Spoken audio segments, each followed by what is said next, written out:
Bien, vamos a seguir con la segunda parte de la contractura de Dupuytren.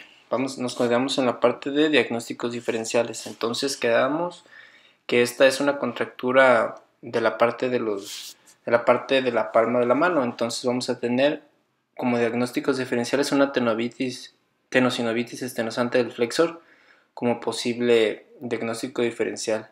Y esta se va a diferenciar de que principalmente duele y hay una incapacidad para poder extender activamente la mano, pero con la diferencia de que el chasquido a la liberación del mismo. Otra opción puede ser que tengamos un quiste ganglionar que se pudiera confundir con alguno de los cordones que se están formando en la contractura de Dupuytren, una tendinitis del flexor o algún tumor de las partes blandas. Bueno, vamos a pasar a la parte del tratamiento. El tratamiento de la contractura de Dupuytren puede ser dividido en dos partes. El quirúrgico, como lo vamos a ver, con sus diferentes variantes, entre ellos fasectomía total o parcial, amputaciones, pero ahorita lo vamos a desglosar. Y de la parte del conservador, la terapia física, que ya puede dividirse en ondas de ultrasonido y calor, inyecciones de corticosteroides, aponeurectomía con aguja, inyección de colagenasa y radioterapia. Empezando por la radioterapia, como tratamiento conservador vamos a tener que es útil en las fases iniciales y agudas de la enfermedad. Principalmente este nos va a tener una repercusión en que evita la progresión de los pacientes. Es principalmente como un mecanismo para poder frenarlo. También hay una regresión de hasta 45% clínica de la contractura, no es tanto, pero principalmente nos va a ayudar en la parte de la progresión. Y este tipo de terapia de radiación se utiliza más o menos a unos 30 Gray. De los efectos adversos que podemos tener va a ser la resequedad de la piel, la atrofia de la misma, falta de la sudoración en la zona donde vamos a estar utilizando la radioterapia, telangiectasias, que haya descamación o algunas alteraciones sensoriales de estas áreas. Otro tratamiento que podemos tener es la inyección de la colagenasa. Este tratamiento es reservado para contracturas leves, un grado 2D o menores, como ya vimos anteriormente la clasificación. Esta enzima es derivada del Clostridium histolyticum y esta se inyecta, es una metaloproteasa con actividad lítica del colágeno. El colágeno, que es el que está formándose en la parte de los cordones de la contractura de Dupuytren, y dice que principalmente respeta el colágeno tipo 4 necesario para la membrana basal de los vasos y de los nervios. Entonces, querría decir que es específica para los cordones. ¿Cómo es la técnica? Pues la técnica se aplica en 0.25 mililitros para las contracturas metacarpofalángicas y 0.20 para las interfalángicas.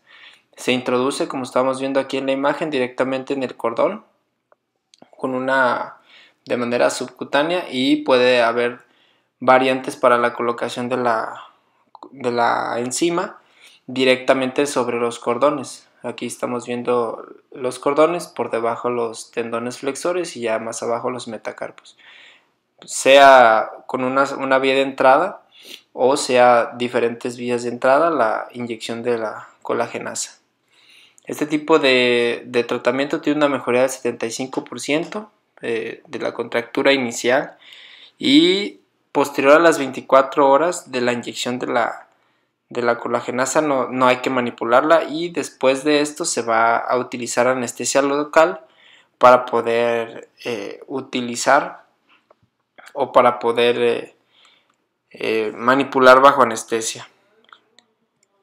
¿Por qué? Porque este procedimiento de manipulación y extensión es bastante doloroso para los pacientes. Aquí tenemos unas imágenes de la inyección y la técnica de cómo se tiene que colocar. Riesgos principalmente, pues edema local, como lo podemos ver en la imagen, un desgarro en la piel, como en este ejemplo, algunas veces ruptura del tendón o ruptura de la polea, e incluso un dolor residual de la misma. De las contraindicaciones, pues serían tratamientos o pacientes que estén en tratamiento con anticoagulantes, linfedema o que tengan implantes quirúrgicos previos en la zona. alguna placa o alguna intervención anterior de estos pacientes. Pasando a la aponeurectomía percutánea con la aguja, pues es un procedimiento mínimamente invasivo. Este es otro tipo de posibilidades de tratamiento, resultados intermedios, y la técnica es una infiltración con 1 mililitro de lidocaína al 1% con epinefrina. Desventajas: es mínimamente invasiva, libera el 88% de la contractura de la metacarpofalángica y 46% de la interfalángica. Las desventajas: pues es una tasa de recurrencia alta y como es un procedimiento cerrado, no podemos estar seguros de cuáles son las estructuras que hay alrededor y puede haber una lesión aledaña. Procedimiento para pacientes en quienes prefieren una cirugía pues no tan invasiva. Puede utilizarse para máximo 2 articulaciones o 2 dedos afectados y el tiempo de recuperación pues es bajo, entonces es una alternativa de tratamiento. Dentro del quirúrgico se va a dividir nuestras opciones en fasciectomía subcutánea, en la fasciectomía, la resección de articulación y de la artrodesis, en casos muy raros la amputación, y de la fasciectomía se va a dividir también a su vez en una parcial, o que esta es selectiva de la zona, una fasciectomía completa y la misma fasciectomía con injerto de la piel. Entonces, pasando de manera a lo quirúrgico, se pretende que de manera general un procedimiento apropiado va a depender del grado de la contractura de Dupuytren. Hay que evaluar el estado nutricional de la palma de la piel, presencia o ausencia que tengamos de deformidades en los huesos previo a nuestro procedimiento, la edad del paciente, su ocupación y el estado general de salud. Este es muy importante, ya que como al ser un procedimiento abierto, pues cuenta con los riesgos de cualquier tipo de cirugía que ya conocemos. De manera general, pues de acuerdo al grado de severidad, se va a requerir una cirugía más extensa.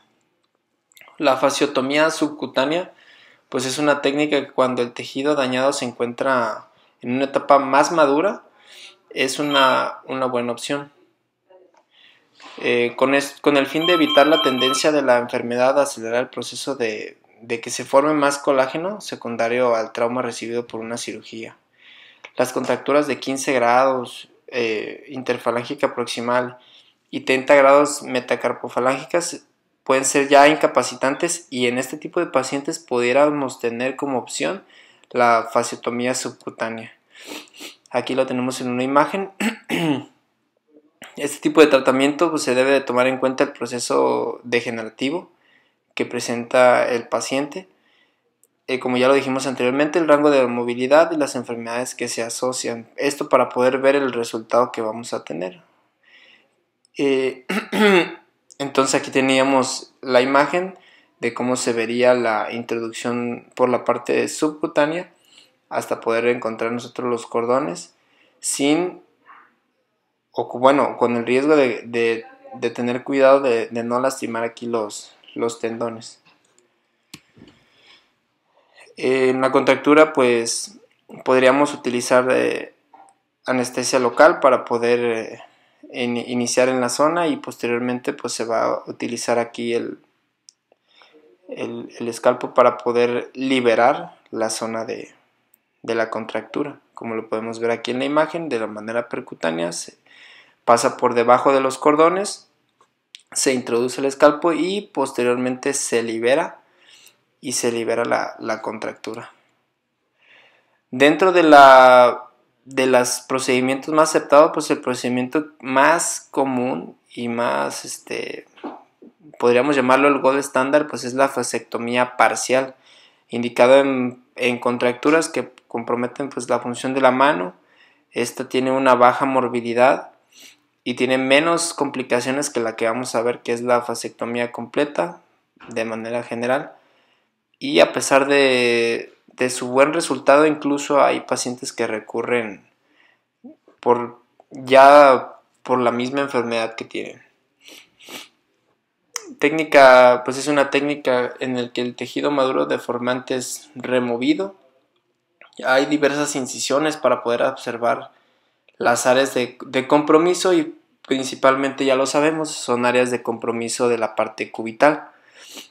Aquí lo podemos ver en la imagen, cómo se hacen las incisiones. Vamos a verlo ahorita de una manera más gráfica.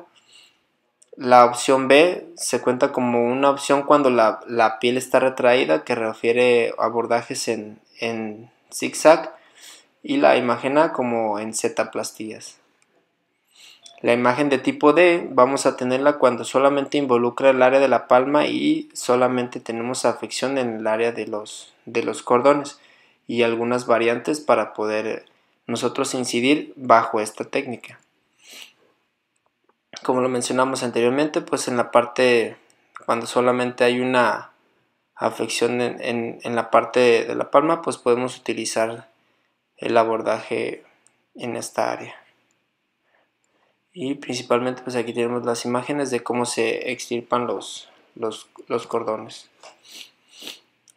Un poquito más gráfico, de la manera abierta, como ya lo habíamos visto previamente, pues se realiza la incisión y podemos separar, y hay que tener cuidado sobre las estructuras vasculares. Como aquí lo podemos ver, se hace una incisión longitudinal, se disecan los planos, se disecan las estructuras que pueden comprometer la circulación o estructuras nerviosas, y finalmente se reseca el tejido para poder liberar, como lo podemos ver aquí, se reseca la contractura para poder liberar el tendón de la piel, y finalmente se realizan aquí la plastilla y el cierre. Estas son imágenes del mismo procedimiento, pero un poquito más extenso.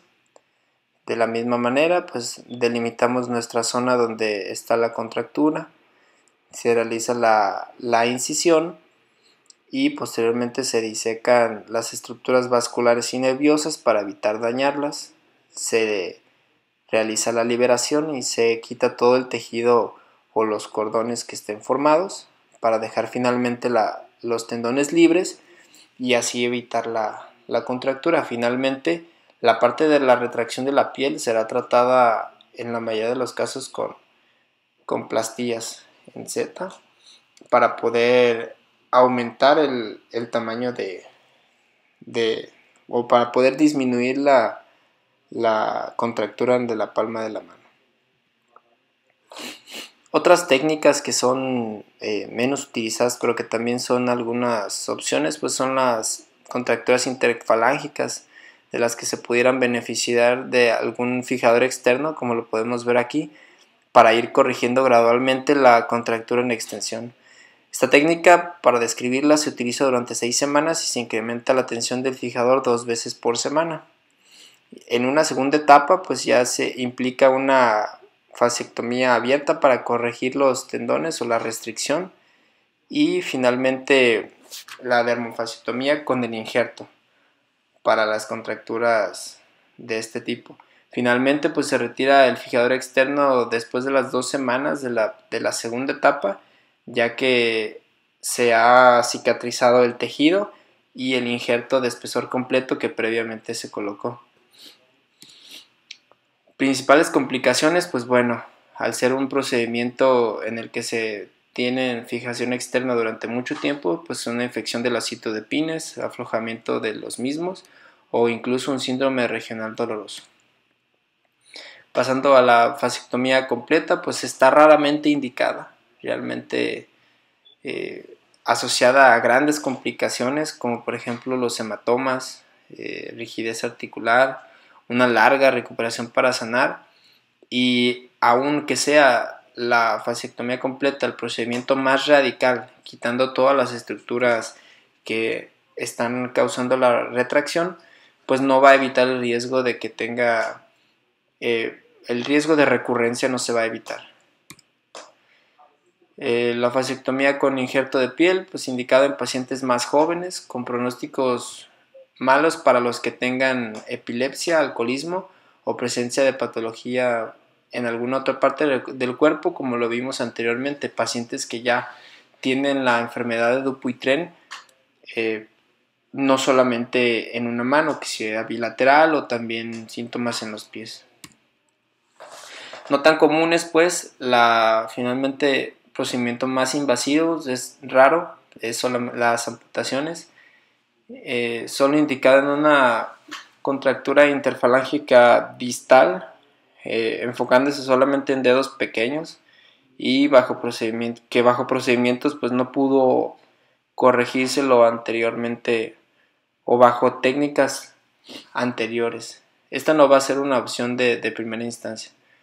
La resección y la artrodesis es un procedimiento que se guarda para las contracturas severas, y esto pues va a dejar un dedo o el dedo de la artrodesis un poco más pequeños, pero este va a ser el único que evade ya el riesgo de una recurrencia de la contractura. Finalmente, pues otra opción es el flap de Jacobsen, en el que es una técnica se describe como una alternativa a los procedimientos abiertos.